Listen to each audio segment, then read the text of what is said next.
What's going on, guys? My name is Ted, and today I'm doing a late night commentary. It's about 1 o'clock in the morning where I live, so don't expect the most energetic commentary. I'm really tired.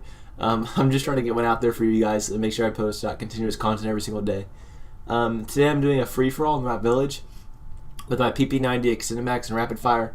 This is a really old gameplay, so I really don't remember too much about it. I just remember I saved it because I got a 30 in one, and my controller completely died in the middle of it. I should have been flawless, but this one guy was like just roaming around right when my controller died, and I ended up losing to him in a gunfight because I couldn't fight back whatsoever. That's the disadvantages to using a wireless controller. I love them to death, but the batteries die on the worst times possible. So anyways, in this gameplay I wanted to talk a lot about the tweets that I've seen from Robert Bowling recently. I'm not much of a Twitterer. I really don't tweet or twitpic or whatever the hell you do on Twitter. But I have been reading a few of the community managers' responses to a lot of questions and a lot of the promised updates recently. And here's the thing I've learned. Robert Bowling, I used to think of as a total idiot. I mean, if you remember back to MW2, he was the stealth clown. He seemed like a total dumbass. He's the community manager over at Infinity Ward. The basic idea of a community manager is someone that listens to the community and is supposed to implement their what they say, their queries into the updates as far as guns, as far as secondaries, things like that. He's supposed to basically take the feedback from the community and implement them inside the game. So if we don't like a certain thing or a certain gun inside the game, we can get it changed by talking to the community manager, which is why he gets a lot of hate inside the game. And he tweets out basically every couple of days. He'll respond to as many questions as he can in about a 30-minute period, and the responses are something that I really listen to. So he answers a lot of questions. The main one that I realized was actually a couple of things. The main one that he said he was going to fix in a future title update was the spawn system. And if you've been with me for a little bit now, you know that I've talked about a lot of the updates. And spawn system is one of the main things they always update. It's one of the things that they update every single time.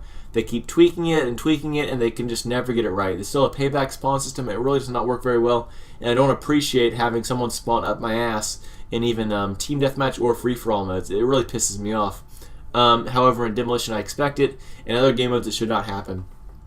And here's the thing. I can go on about the spawn system forever. I'll do a more in-depth detail gameplay about how exactly they choose the exact spawn and how I, as a good player, can predict exactly where everyone's going to spawn. But it takes a long time to explain that stuff. Basically, in every other Call of Duty, they spawned where the enemy team was not at. In this game, it's very different. And here, well, huge fail, my controller dies, and this guy comes wandering around the corner and gets me. And once again, perfect example. I spawned exactly where the last guy had spawned at, as a payback spawn system. What do? Come over here, get a payback. It's ridiculous. Spawn system needs to be changed. Anyways, in Robert Bowling's Twitter, they said multiple times that they were going to change the spawn system and keep updating it and keep tweaking it. That's definitely necessary. But the other thing that was really important to me is they said they were going to tweak the FMG9 Akimbos. If you ever see my gameplays, you know that I use the FMG9 Akimbos quite a bit in Demolition Spawn Traps, simply because they're the best gun in the game. In close quarters combat, the FMG9 Akimbos beat out every single gun, including shotguns in this game, meaning that they need to be patched. If a secondary gun is better than the primary, it needs rebalancing. And the FMG9 Akimbos have been patched about 5 or 6 times already. They've been getting nerfed, buffed, basically every single title update. And hopefully this will be the last one. If I had my choice of pick of ways that we could nerf the FMG9s, the thing I'd like to see would just make their mag size be down to 20 and be done with it. If it had the magazine size of 20 like the majority of the other machine pistols, it'd be fantastic. The Scorpions have a 20 round magazine. So the Scorpions, I'd love to see the FMG9s have a 20 round magazine, as well as the lower fire rate. With those two things, it'd be a balanced secondary option, and it'd make it so that it's a backup, not a primary. I think that's the way they need to lead toward balancing the FMG9 Akimbos. Let me know what you think down below as the most overpowered thing in MW3. I consider the FMG9s overpowered. I also consider death streaks in the spawn system very frustrating.